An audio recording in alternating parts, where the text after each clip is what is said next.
Ho, ho, ho, everyone. Time to wrap up 2025. Time to rank every album I've heard this year. It's not a lot, as usual, but you know what? Thank God, because I don't want to sit here for like 40 hours ranking 70 records that I heard this year. So, pretty much, my criteria is not more so like how good the album is. It's like 10% how good the album is, 90% how much I would go back and listen to it again. So it's like 90% re-listenability, 10% how good it actually is. So that is entirely what we are going off on. So all the albums I'm talking about are in the description to know exactly what to look forward to. And with that said, let's get into the biggest shit sack of the year.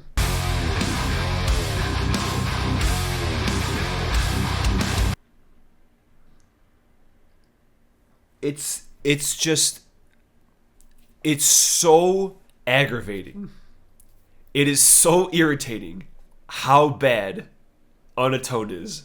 And it like straight up makes me question my sanity. It made me reconsider if the last album was actually even any good at all. Like, that's how bad this record sucks. It actually made me think, was I huffing crack when Kingdom and Crown showed up? Because I thought that was a great record. I have it. And then this thing comes out. First of all, it was like out of nowhere. Like, I remember it was just there. I didn't hear anything, any buzz about it. It just showed up one day. I was like, okay, cool, new Machine Head album. It has the same style as the last one, so I was like, this must be a direct sequel, right? Because it's got the all caps with the cross and the O. It's got to be a direct sequel. No, it has nothing to do with the last one. In fact, half the band is once again different from the last one. And it is just not a single good song on here. Not a single one. And then you have like Addicted to Pain, which is just pure cringe. Like, I thought we were past this. I thought we were past this shit. But here we are, back again. Or another piece of shit Machine Head album. I mean, it's not Catharsis levels of shit. It ain't even like Burning Red or Supercharger levels of shit. But it is shit nonetheless. I just can't believe how ass this record is. Machine Head, you get coal for Christmas.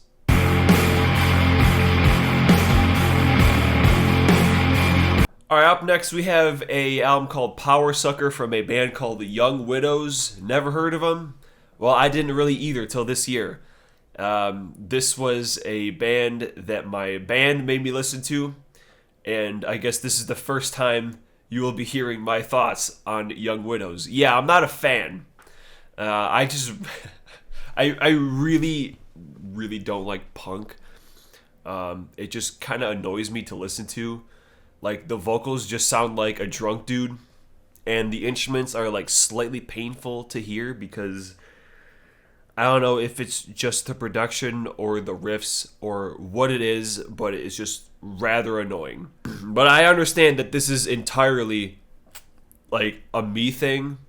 Like, I didn't really like any of their records, so obviously I don't really like this one either. And I'm not going to say it's a bad album because I don't really know if it is, because I do not listen to anything like this. And I probably will not continue to listen to anything like this. So, sorry y'all, but not a fan.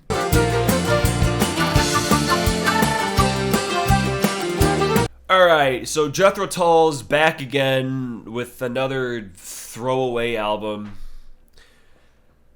I don't get it, bro. I mean, especially after Rock Flute a couple years ago, and this one, it's just like, dude, why bother anymore, man? Like, title track was okay, I guess. You know, there's some catchy, like, syncing between the guitar and the flute. Tipu House was alright. Like, it's not an absolute bottom Jethro Tull album, but it's definitely not in the top 20, that's for sure. And it's like, even like the long-ass song, like, no one seemed to give a shit. Like, oh, Jethro Tull is doing a 20-minute song again. Nobody cared. So, I think it's just time to wrap it up, bro. Just wrap it up. Okay, you know how I said this is 10% how good the album is and 90% would I rather listen to it again? Keep that in mind with the next one, because this next one might piss a lot of people off.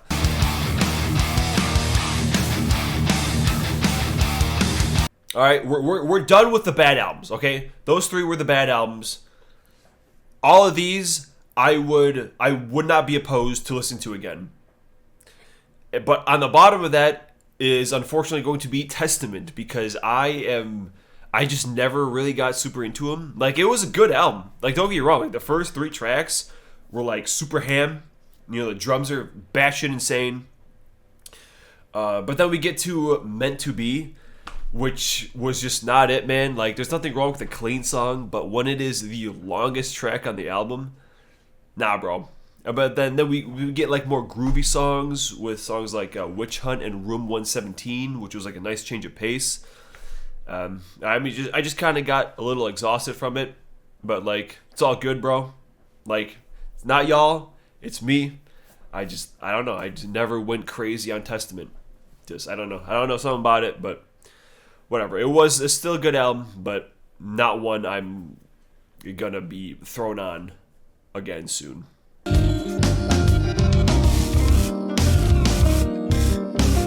Okay, so an album that none of you have ever fucking heard of, I'm sure of that. Obverse is a new, I'm sure, one record spin-off band from Between the Bear and Me's Dan Briggs, which, I gotta say, most of the side projects are kind of shit. But this one was actually pretty good. Like, it ain't no Trioscapes, but it comes pretty close. Like, the harp is just such a banger idea. Like, it keeps it very whimsical. Like, you're feeling like you're walking in nature listening to this thing, while like the drum and bass just get their groove on with all the effects and stuff. It's like, shit kind of rules. It's like, after so long, we finally have another good Dan solo project. Keep it up. And I wonder if this one will get a second album, unlike half of them.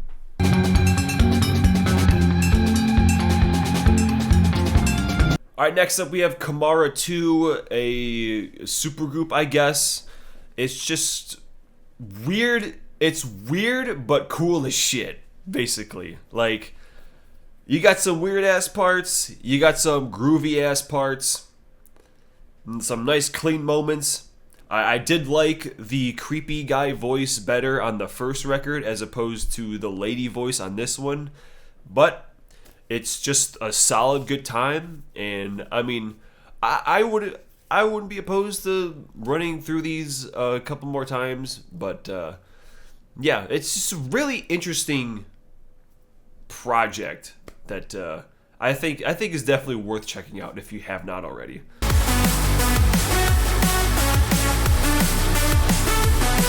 Alright, so the next 2 albums pretty much have the same story, where they both start off super strong, then have a huge motherfucking lull, like in the middle of the record, and then finish off pretty good too. First up, we have Inertia from Pendulum, the last band that I just did a video on.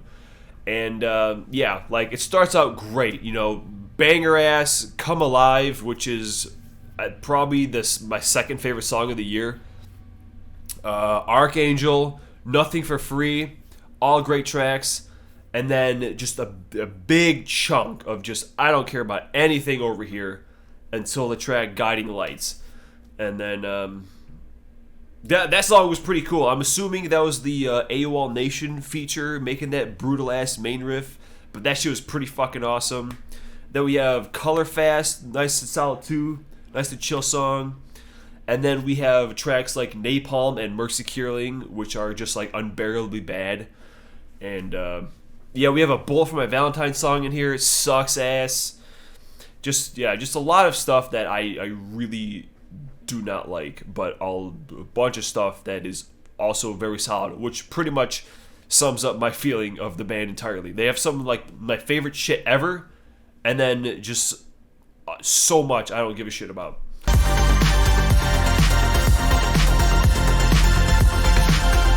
And the Weeknd's final album, apparently, or something. I don't fucking know, man. Hurry Up Tomorrow. We're not talking about the movie. We're only talking about the record. Wake Me Up is a pretty solid intro. And then... Oh my god. Then you get... how do you say this? It's the Sao Paulo? I don't really know how to say it. But it fucking sucks. It sucks so goddamn hard. Probably the worst song of the year. Straight up. Eat shit, Anita. Whoever the fuck you are. Eat shit. Alright? I don't want to listen to your stupid ass, hoe ass on this Weeknd song, man. I want to hear him. I don't want to hear Travis Scott. I don't want to hear whatever stupid ass features are on this. I don't want to hear Future. I don't want to hear Playboy Cardi. Get all that fucking garbage out of here and just give me my Weeknd. All right. God, I hate all of his features. Like, they're all so bad. It reminds me of just how shit that whole genre is. But he is the exception. Like, I don't know what he does. I do know what he does. He has a great voice, and he actually sing, unlike all those other stupid ass things I just mentioned. All right, I seriously cannot stand Sao Paulo, bro. It is so goddamn bad. And then we have Baptized in Fear, which is nice and chill, and that sweet ass transition into the best motherfucking song of the year. All right, Open Hearts is by a landslide my most listened to song. All right, I'm looking at it right now. I have 36 plays on Open Hearts, and number 2, Witchcraft by Pendulum, has 19. All right, 19 to 36. That song is so good. I actually straight up replayed it after it was done because I had to hear it again. Like, do you understand how rare that is for me to replay a song immediately after it finishes? That's happened like 3 times in my life. That's how motherfucking good Open Hearts is. And dude, I remember like the first time I heard it because that's the only song that was like co-produced by the Max Martin dude, who of course did Blinding Lights, Save Your Tears, Take My Breath Away, like all like the major banger fucking Weeknd shit. This is the only song that this guy did. And I remember I was looking out for it because I was playing it at work, and like the nanosecond the song started, I was like, yep, that's the fucking one. Oh man, that shit's so good. But yeah, as I mentioned with Inertia, there's a big lull after this song because, yeah, then we get to the piece of shit Travis Scott stuff, then we get to the piece of shit Future stuff, then we get to the piece of shit Playboy Cardi stuff. Just complete trash that fucking ruins the songs entirely. You know, just like on Dawn FM, which I Heard You're Married, which was such a good song until Lil Wayne opens up his piece of shit mouth and shits all over the song. The same thing with this. The only good feature is Lana Del Rey, because she actually fucking can sing. Wow, how surprising. The actual singer does a good job, as opposed to the fucking piece of shit rappers. Oh my god. It is so aggravating. And you know, dude, this album is so long too. It's like almost an hour and a half. Like I said, there is so much I hate on this, but like there's so much that is so good, which is like the main thing. That's why it's like in the middle, because like, fine, I'll just skip the trash, and I'll get right to I'll get to Drive. Drive is great. I really like the chorus in that one. It's so chill. And then, but then we have like Enjoy the Show and Niagara Falls with those stupid ass chipmunk voices. That is the number one thing that ruins a song completely, are chipmunk voices. It is mainly because Open Hearts is so fucking good that it really bumps this record up. If it wasn't for that, man, it would be a lot lower.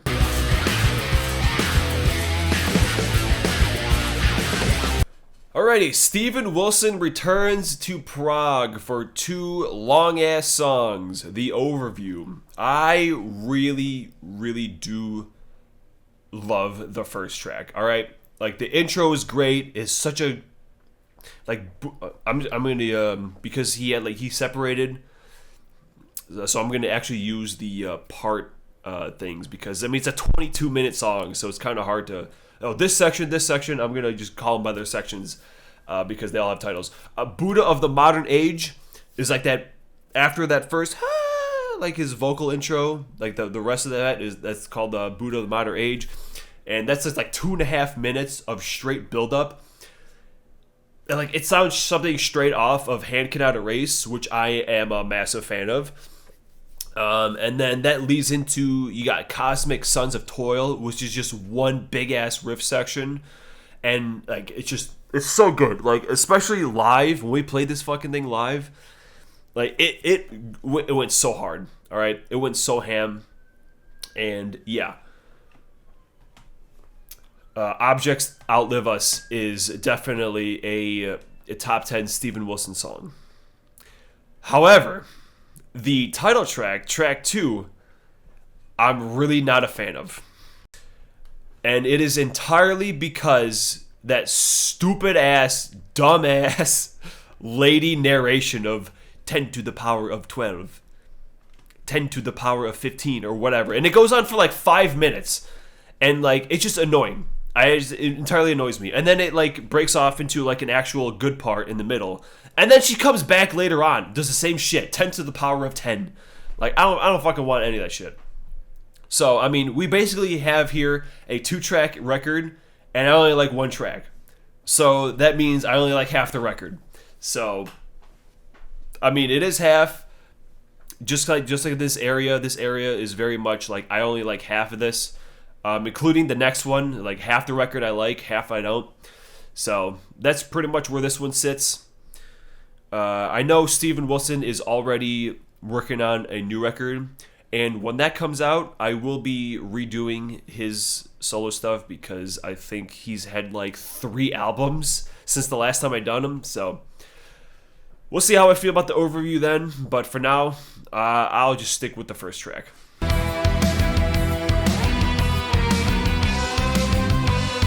Alright, so someone wanted me to review the new Ghost album, so I'm hoping you're watching this, because here it is. Skeleta definitely got better from the first time I heard it. The first time I heard it, I was like, dude, is this really the first bad Ghost record? But no, I pretty much have the same feelings about it as I do with the last one, Impera, where, like, there's a couple songs that I do fuck with pretty hard, but there is some shit on this record. All right, Peace Field is a decent intro, pretty solid. God, how do you say this one?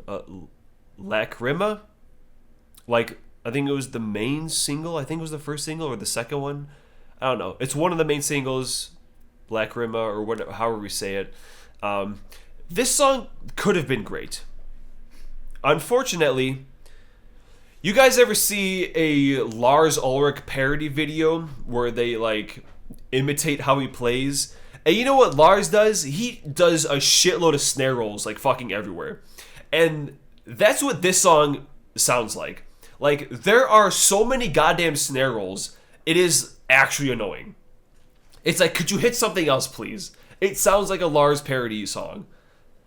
But like the rest of the song is pretty solid. I do like it, but God, I wish the dude played a different drum part, because it kind of sucks. Then we get to Satanized. Satanized straight up fucking slaps. That is like a top 5 Ghost song right there.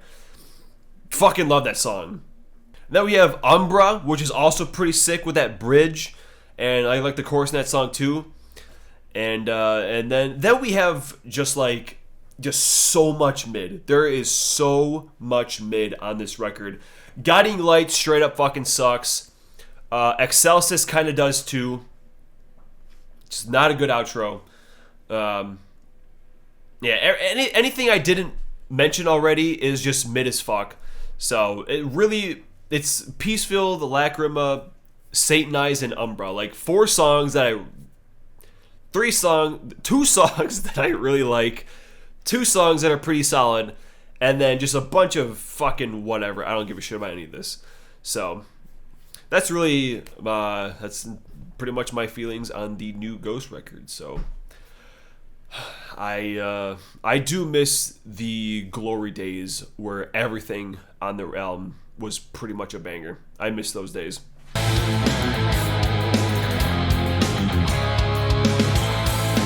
Alright, Mike Portnoy's triumphant return to Dream Theater with Parasomnia. And I know a lot of people kind of had an issue, especially when the first single dropped, Night Terror, because it sounds the same as everything else they've been doing. But at the same time, it's like, yeah, no shit. Like, what the fuck do you expect?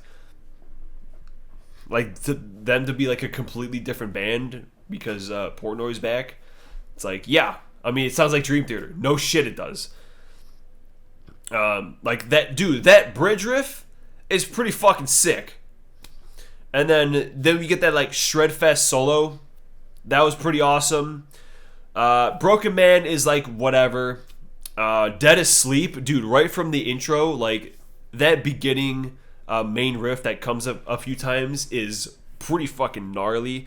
Midnight Messiah is pretty damn good, too. Awesome build-up. It's a great main riff. The riff out of the chorus. Then we have Bend the Clock, which I know people did like that one. That one was great.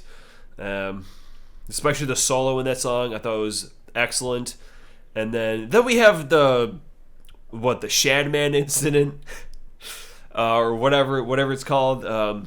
Which is obviously like their big song. Like the big epic. But, I mean, it's fine. But like that one. And Broken Man is kind of like whatever.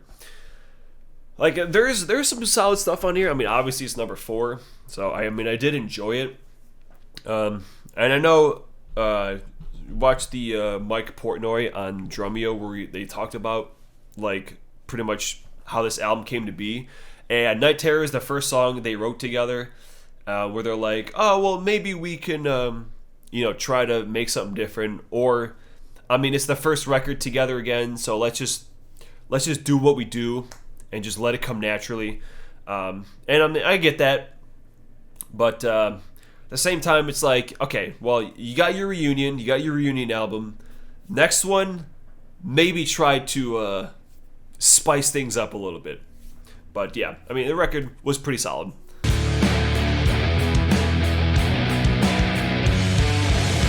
Man, you know what never fails? Some instrumental goodness. Pelican returning with Flickering Resonance. And I don't even know really what we got to say. Because every song is just good. And I don't know, man. It's just a few guys who can play and write. Good shit. And man, when I tell you I've had mixed feelings on Struck Dead, it would be an understatement, because this is the Funeral EP. What was supposed to be a moment of rejoice, Trivium coming back after 4 years, finally got some new stuff, turned into, this is the last thing we have with Alex Bent. Shit sucks, but there is light at the end of the tunnel, because we have Alex Rudinger, and he is going to beat some ass. Let me tell you what. But for this EP, it's short as ass, but that's also kind of why it's not number 1. Bury Me With My Screams is one of their best songs, straight up. That song is pretty much perfection. The title track is not quite on the same level as the other 2 songs, but it is still solid. And then, yeah, 6 Walls definitely has some incredible moments. I really like the intro. Honestly, I kind of wish it was just like it does kind of feel out of place, because, I mean, we have this clean intro, and then it just ramps in. It's like, okay, well, I don't really know what the point of the intro was, but, I mean, it was good. But, yeah, song's great. 3 songs. I really like 2 of them. One of them is okay. Look, Alex, it's been real. I Will Miss You Forever. I mean, dude, seriously, like the first video on my channel was me reacting to the first single off the second album. And as soon as he came on screen, I was like, dude, there's my boy. My boy, here he is. And now he's gone. So, I'm hopeful for the future, but at the same time, it kind of bumps me out listening to this record, or EP rather. And that, of course, is going to lead us into number one. And in case it wasn't completely obvious from the one album review I've made in the last 2 years, well, here it is again.